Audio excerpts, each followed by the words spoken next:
Welcome back to the Junkyard News. In this short clip of a story, we're going to talk about an incident that happened in Kentucky where a JCPS police officer was arrested and quickly resigned the next morning. Now, Louisville Metro police officers had responded to multiple calls concerning an intoxicated person at the McDonald's drive-thru. Employees told police officers that the individual had been seen drinking in the drive-thru. Apparently, he likes Bud Light, and then appeared to have passed out sitting in his car in line, clogging it up for about an hour without moving. Can you imagine being stuck behind this guy in a drive-thru for an hour? Now, upon arrival, officers found the off-duty cop parked on a neighboring street. Eventually, someone was able to wake him up, and he pulled out of the drive-thru and literally parked on a side street.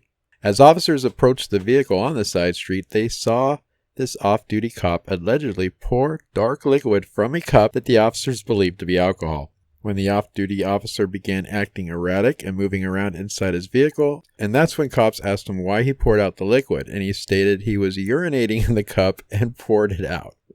But the officers claimed that it was dark liquid and in no way could be urine. The officers proceeded to search the vehicle. Officers found a large bottle of dark liquor, as well as 4 hydrocodone tablets and 2 Ambien pills hidden inside a McDonald's box.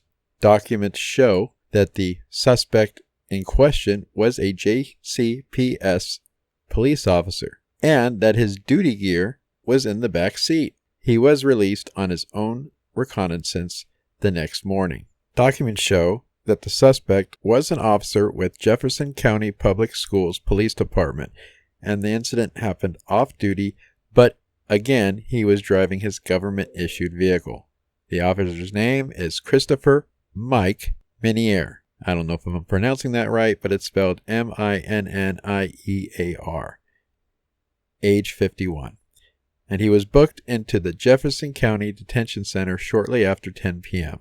and charged with possession of an open alcoholic beverage inside a vehicle, tampering with physical evidence, and 2 counts of possession of a controlled substance. He also faces 2 charges for having prescription medications not in their original containers. But again, this off-duty officer quickly resigned from his position with JCPS Tuesday. How much do you want to bet that eventually this case is going to be swept under the rug and disappear, leading to the public to once again ask why police that break the laws never seem to be held to a higher standard? And that is the perception of the general public at large. The perception is that police who break laws aren't always held to a higher standard, and it can stem from various factors, including systemic issues with law enforcement, challenges with accountability mechanisms, and public mistrust in the justice system. Some argue that there is a lack of accountability. This can be due to internal processes that prioritize protecting police officers rather than holding them accountable for their actions. There also seems to be a culture within departments that may discourage reporting of misconduct or holding officers accountable for their actions. The blue wall of silence can make it difficult for officers to speak out against their colleagues. Police officers also have legal protections, such as qualified immunity, which can make it challenging for victims of police misconduct to even hold them accountable in civil court. And then when police officers are perceived to be above the law, it can and does and will erode public trust in law enforcement and the justice system. So what do you think? You think this officer, since he resigned before an internal investigation, will turn up at another department somewhere in the area? Do you think eventually this case is going to get swept under the rug or eventually dropped and dismissed, and once again it'll be business as usual?